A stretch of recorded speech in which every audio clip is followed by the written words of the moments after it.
Hey, Jesus loves you, and today is Diaries of a Holy Night: The In-Between, Chapter 9, Bear King. Trying hard to be anywhere other than his body right now, expecting the killing blow to be unpleasant, Justin looked away and saw movement. It was something special since all the other movement around him was so sluggish. A human body came forward into his view. This human was immediately recognizable. It was his sister. She hadn't aged a day since she'd passed. Her striking eyes and long, beautiful hair was more glorious than they'd ever been. She wore a magnificent white dress and the same look like when she was about to make fun of him. Did he die? Justin thought as he pained a glance away from this gorgeous angel and noticed that time had stopped altogether.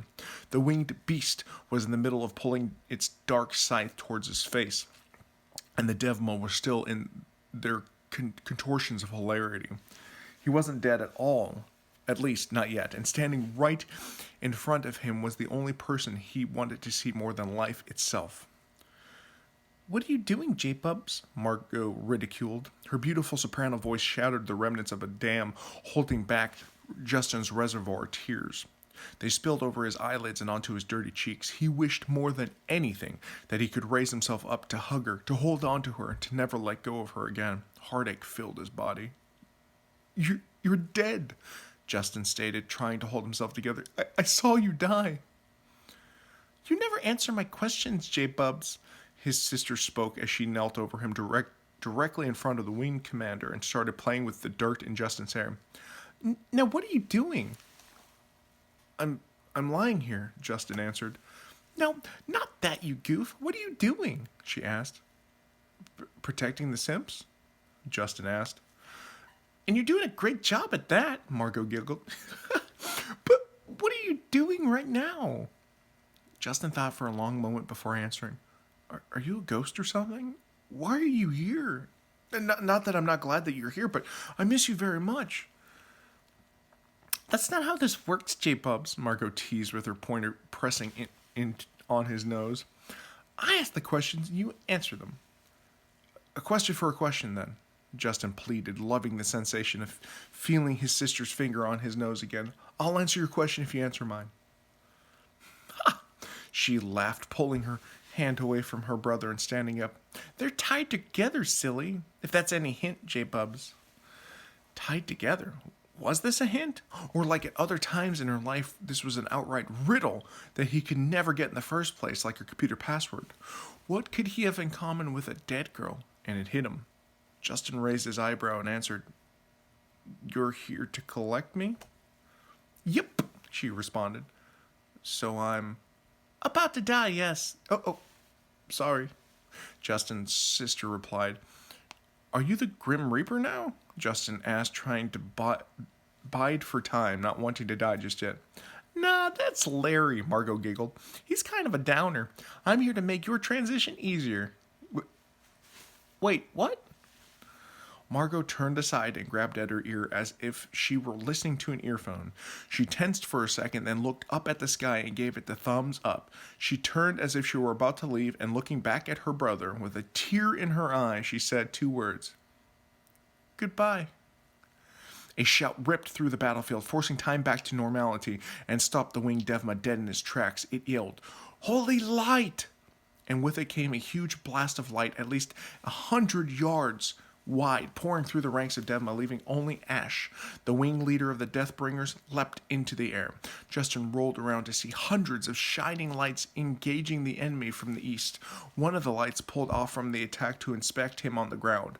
Tragedy struck his heart again as he rolled back to try and find his sister, but she was no longer there. Mike appeared through a dust cloud to the east, and shaking his head at Justin, he wore a beautiful bright whole-light armor. "You totally overused your power.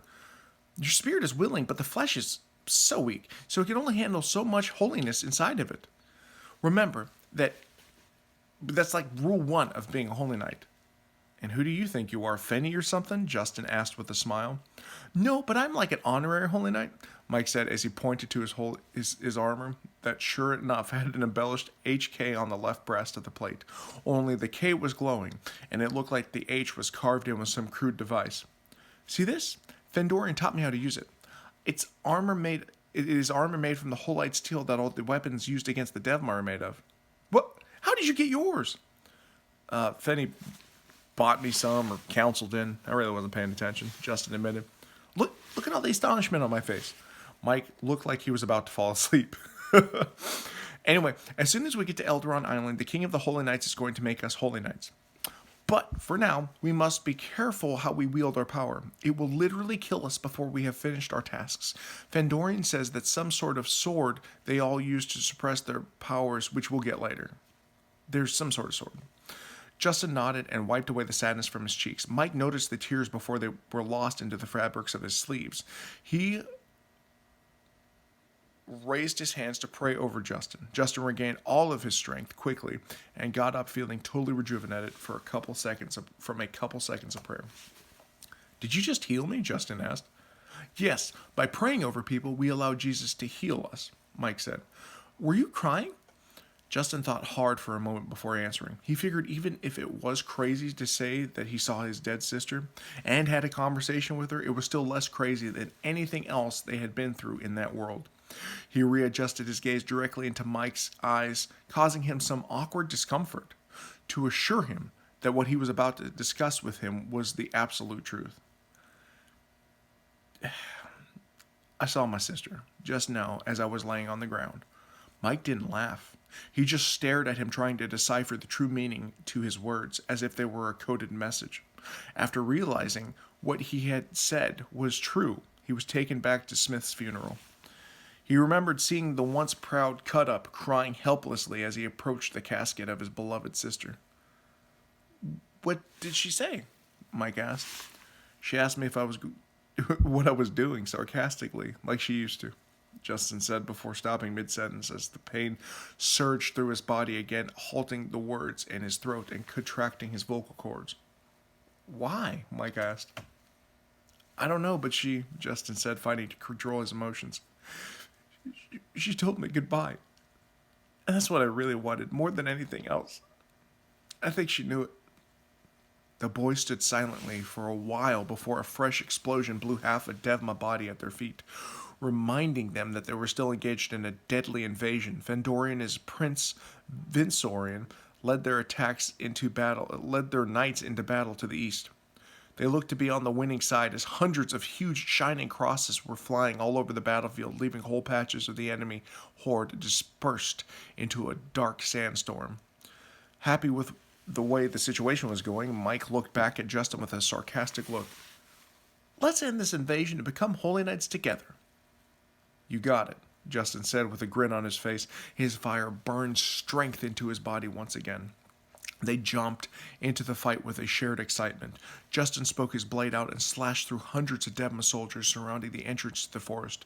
Mike used the Holy Cross attack, which he just chastised Justin about using. This cleared more of a foothold as the enemy soldiers pooled around them, forcing them back into the Simperon defenses. Near the crumbled wall, Aaron and Randall were tirelessly trying to repel the demonic onslaught. The monsters freely swarmed into the forest. Now it was up to guerrilla fighting throughout the woods, which the Simps were very efficient at. As the chief's son began to falter, they heard a great growl from into the woods.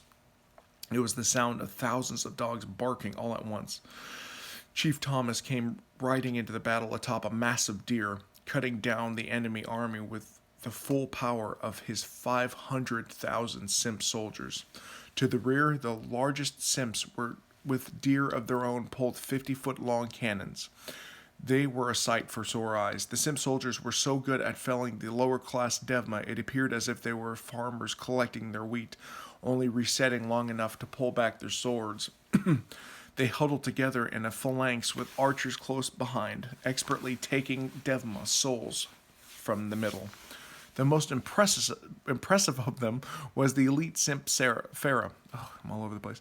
She flew in front of the king, easily smashing the enemy to pieces, even the Deathbringers. Whenever she engaged them, she first dismantled their bodies and beat them into a fine dust with her fists, howling her victory with every blow. The army, combined with what was left of the entrance guard, began to push the invading Devma forces out of their forest. Chief Thomas found Aaron near the broken gates of the entrance and hopped off of his deer to stand with him. Aaron looked at his father with a grin that couldn't be hidden, nor could the relief on Thomas's face at seeing that his son was still alive.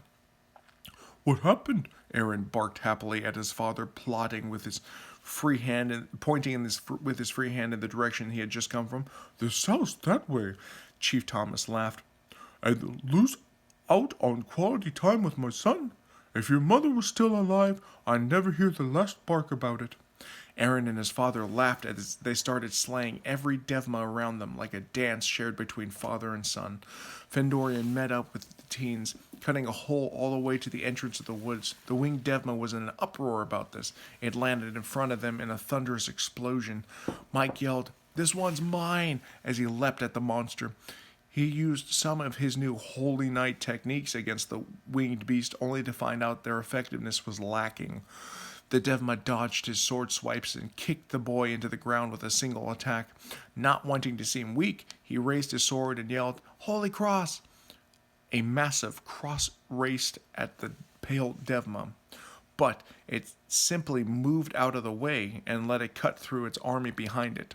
Mike then shouted, "Holy Light!" and a light blasted through the battlefield from the young man's sword, but the monster merely stretched its wings and flew above it. Mike began to pass out as he did exactly what he told Justin not to do. The winged Devma came down on his position like a dive bomber, a foot heel smashed into the monster's jaw and sent by Justin, who leapt with all of his might at the last second. A bone-rattling crack sounded through the area, and chunks of stone flew off the Devma's face, knocking it away. The demon crashed into the ground, leaving a small crater with a thud louder than the cannon fire around them. The monster started to climb out when Fendorian shot forward and sliced off its wings with a single swipe of his sword. He worriedly shouted at the boys, "This thing is no mere Devma. This is a Death Seeker. It is the general of the Devma armies, and it's ranked closely with the Dark Blaze. For you to have lasted this long is a miracle. You must retreat."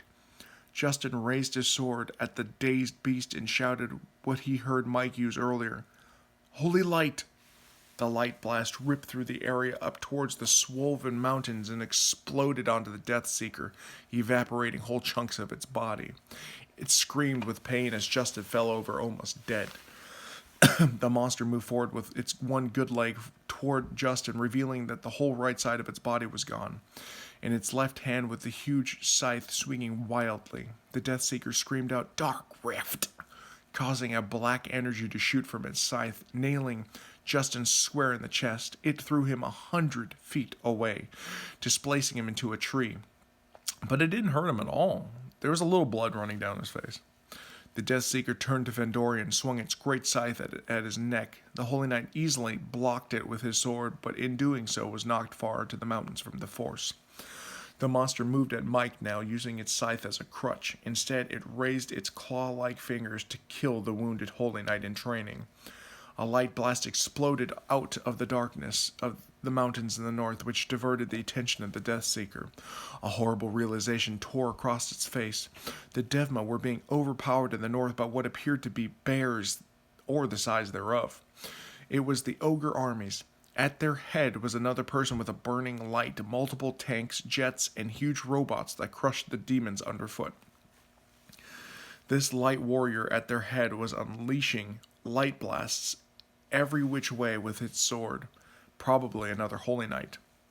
The Death Seeker rapidly turned back to finish off the injured child at its feet. Within a second, and much to the dismay of the Death Seeker, Mike closed the distance between them, lodging his sword into the black flesh of the demon's body. With everything he had left, he screamed, "Holy Cross!" The cross's light could have been seen for miles around like a lightning bolt on a starless night. The blast ripped through the Death Seeker's scattering it to ash. Oil splashed onto Mike's face as he fell to the ground. The fatigue that hit him was far worse than staying up countless hours playing video games, but just as peaceful of a sleep. With their leadership gone, the Devma were chaotic. The Deathbringers took over leadership and began directing the battle like a disorganized kindergarten class trying to get to recess. This is just what the defending armies were waiting for. Justin shakily got back to his feet and climbed over layers of ash as he got nearer to where he thought Justin should be. He looked toward the forest gates where Chief Thomas's army were pushing the frightened invaders north, the elite Simp Justice at their head. Then he looked to the north, where the light they saw earlier was seamlessly leading the ogres against the weakened Devma like a hammer against an anvil. While he was stumbling about, he noticed that the area around him was wiped clean of Devma, and the fight was only in the north now. This brought him a new sense of peace. He was completely at ease, even cheerful, from what appeared to be a victorious battle, something few teens were accustomed to back on Earth. He protected Eren, furthermore he defended the Simp borders, saving millions of lives. It seemed that nothing could bring him down until he tripped over the body of a dead Simp warrior. The Simp was lying on his face with a black scythe stuck into his back, pinning him in place to the ground. The horror of it rocked Justin's already emotional state as he looked away from this scene and took in the reality of the broken front gates of Cimarron Forest. He ingested the fullness of what the battle really was. He took in the hundreds of lost lives tossed away on the ground about him. Blood, gore, oil-slick sand, and sadness covered every inch of the fields all the way to the mountains. The stench of dead bodies and petroleum filled the valley, hinting at the never being able to leave his nostrils.